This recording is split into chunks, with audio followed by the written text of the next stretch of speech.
통일신라의 불교 사상입니다. 신라는 고구려와 백제의 문화를 흡수하고 당과 교류를 하면서 문화를 발전시킵니다. 특히 통일 후에 전후한 시기에 스님들의 노력 등으로 불교 사상이 발전하고 불교 신앙이 널리 퍼졌다고 보시면 됩니다. 여기서 이제 세 명의 스님들을 봐야 되는데요. 원효, 의상, 그리고 멀리 다녀왔던 해초, 이렇게 세 명이 있습니다. 일단 사상은 원효부터 보시면 되는데요. 이 세 명의 신분이 원효가 제일 낮았다고 보시면 됩니다. 이 원효 대사는 육두품이라는 얘기도 있고 최근에는 뭐 오두품이라는 얘기도 있을 정도로 신분이 굉장히 낮았던 사람이라고 보시면 됩니다. 그런데 이때 당시에 지금 자막으로 달아있는데 불교는 크게 두 가지가 있습니다. 불교의 종류가 교종과 선종이라고 있었는데 깨달음을 얻는 방법이 두 가지가 차이가 있었던 거예요. 교종은 책을 읽고서 깨달음 얻는 거. 그 다음에 선종은 기도만으로 깨달음 얻는 건데, 그러니까 그때 당시에 책은 한자로 써있기 때문에 굉장히 어려운 내용이었지 않습니까? 그러니까 어려운 내용이 한자이기 때문에 한자로 하는 거는 되게 힘들었거든요. 한자는 보통 왕이나 귀족들만이 배울 수 있는 어려운 문자였거든요. 그러니까 교종은 일반 백성들이 다가서기에는 굉장히 어려운 불교 사상이었다고 보시면 됩니다. 여기서 원효는 기도문을 아주 간단하게 뭘로 했었냐면요. 자, 바로 이분이 원효 대사입니다.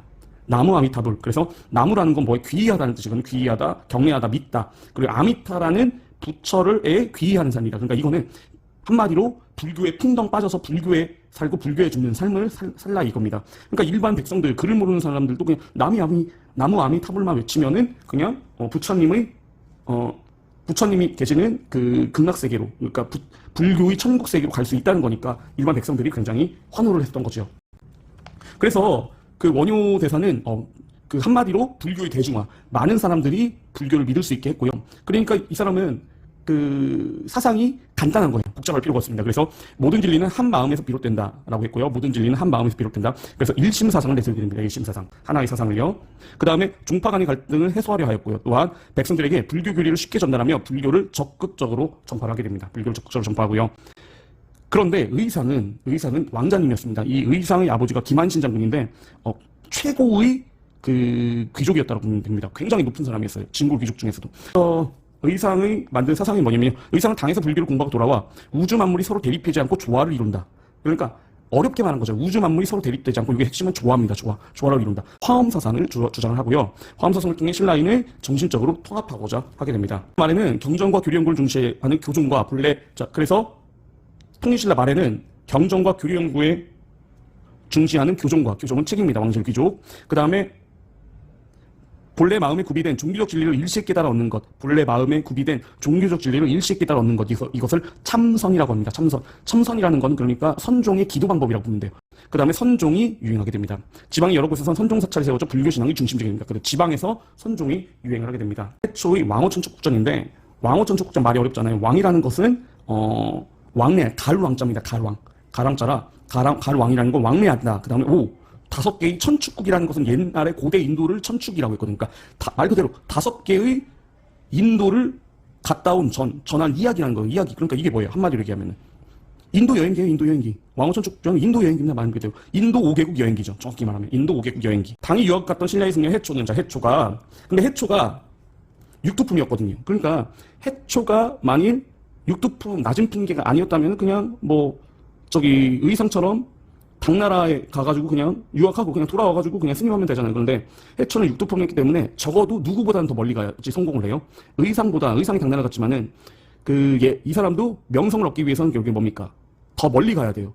누구보다는 다이아몬드 수저였던 의상보다는. 그러니까 인도까지 가가지고 이제 굉장히 큰 명성을 얻게 됩니다. 그래서 인도까지 가서 불교 유적들을 돌아보고 돌아왔다. 왕호천축국전은 그가 천축국의 5나라, 즉 인도와 그 주변 지역을 여행하면서 보고 들은 이야기를 적은 기행문이다. 이는 내용입니다. 그래서 내용이고 왕호천축국전 내용. 그래서 이는 신라인이 본 8세기 인도와 중앙아시아 실상을 생생하게 전해주는 자료이다. 이는 신라인이 본 8세기 인도와 중앙아시아 실상을 생생하게 전해주는 자료이다라고 보시면 됩니다. 불교가 발전하고 널리 퍼지면서 신라인들은 많은 사찰이 생기고 뛰어난 예술성 갖춘 탑 불산들이 제작하게됩니다. 그래서 경주 불국사와 석굴암을 잘 보시면 되고요. 경주 불국사와 석굴암을 잘 보시면 되고요. 이때 당시에 이제 3층 쌍탑 양식이 유행했고요. 3이라는 숫자가 굉장히 불교적으로 중요한 숫자인가 봅니다. 그래서 경주 불국사의 3층 석가탑, 그 다음에 불국사의 다보탑 이런 게 있었고, 석굴암 본전부를 비롯한 석불이 많이 만들어지게 됩니다. 그래서 여기 석불이 있죠. 석굴암 이런 게 만들어졌고, 그 다음에 그런데 선종이 널리 퍼지면서 승려의 사리를 넣은 승탑과 탑비도 유행했다. 요거는 좀 설명을 드릴게요. 사리라고 하는 건 뭐냐면은 그 어떤 불교에서는 어떤 사람이 돌아가시게 되면은 이거를 시체를 화장을 하거든요. 화장. 불로 태워요. 불로 태우는데 불로 태운 다음에 그러면은 석가모니 부처님의 시체를 태우고 나서 시신을 태우고 나서 그 어떤 굉장히 수행을 오랜 기간 했던 스님들은 뭐가 나오냐면은 구슬 같은 어떤 결정체가 나오거든요. 그게 사리예요. 그 사리를 보관을 하는 거를 우리가 스투파라고 하는데 그 스투파가 인도 고대 산스크리트 언어로 된 게 스투파고 그걸 중국말로 바꾼 게 바로 탑입니다. 그래서 여러분들이 절을 가보시면은 절이라는 거는 중심이 바로 탑이라고 보시면 됩니다. 탑. 그런데 전 세계적으로 진짜 수백만 개, 수천만 개의 많은 절이 있을 텐데 그 절마다 부처님의 사리를 다 넣을 수는 없잖아요. 그쵸? 그런데 불교에서는 삼보라고 해서 제일 그 중요하게 여기는 세 개의 보물이 뭐냐면 불교에서 불법승입니다. 불은 부처님, 법이라는 거 법전. 그러니까 불교의 성경을 말해요. 불경. 그 다음에 스님들을 말하거든요. 그러니까 첫 번째로 중요한 게 뭐예요? 부처님. 그러니까 부처님 사리를 탑에 모시는 거고. 근데 탑마다 모두 다 부처님 사리를 넣을 수 없으니까 뭐를 넣는 거예요? 그러니까 불법이 됐잖아요. 법. 두 번째로 중요한 게 뭐니까 삼보. 두 번째라기보다는 그 중요한 거 세 가지 중에 하나가 법전이잖아요. 불경. 그러니까 불경을 자그만하게 만들어가지고 탑에다 넣는 거예요.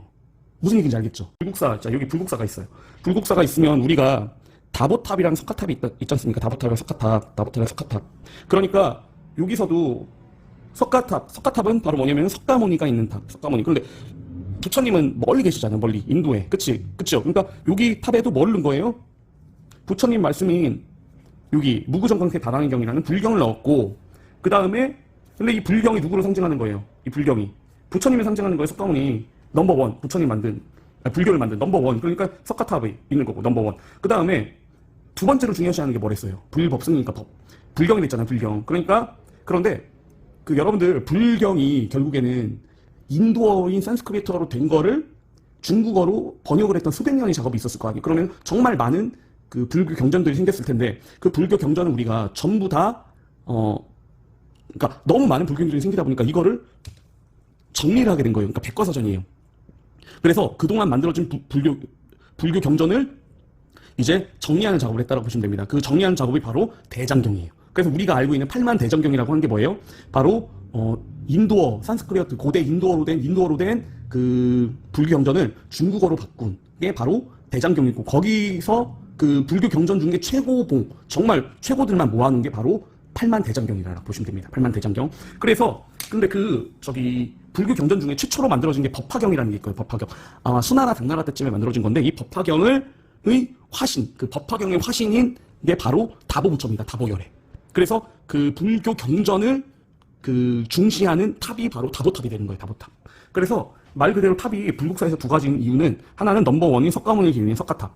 그 다음에 최초의 그 경전이었던 법화경의 길이는 다보열애를 모신 다보탑. 그래서 두 개가 있는 거예요. 두 개. 그래서 그 밑에 볼 건데 여기 이불병자성이라고 있는데 부처님이 두 개잖아요. 하나는 석가부처, 하나는 다보부처. 이렇게 된다고 보시면 됩니다. 그래서 이렇게 보시면 될 것 같고요. 발해의 불경문화 보겠습니다. 자, 발해의 불경문화. 발해의 불경문화뿐이 아니라 발해의 불경문화는 고구려 플러스 당 플러스 말갈이라고 보시면 됩니다. 발해의 불경문화는 다시 한번요. 고구려 플러스 당 플러스 말갈이라고 보시면 돼요. 발해의 불경문화는 고구려 플러스 당 플러스 말갈이라고 보시면 됩니다. 근데 발해에서도 불교가 성행했고 상경에도 웅장한 불상 그리고 석등 그 다음에 뭐 이불병자상 그 다음에 절파에 설기는 많은 기와도 고구려의 양식을 계승했다. 근데 여기서 제일 중요한 건 뭐냐면 여러분들 발해의 불교 문화가 고구려를 이어받았다는 거를 잘 알아야 되거든요. 그래서 고구려를 이어받았다는 건 우리가 6가지를 볼 수가 있어요. 처음에 우리가 여기 기와 모양의 연꽃무늬가 있잖아요. 연꽃무늬. 그 다음에 이 이불병사상이라는 거에도 뒤에 부처님을 표현한 방식이라든가 뒤에 후광이라는 건 뒤후광. 그러니까 어떤 인물의 그 불빛, 광채가 나는 걸 후광이라고 하거든요.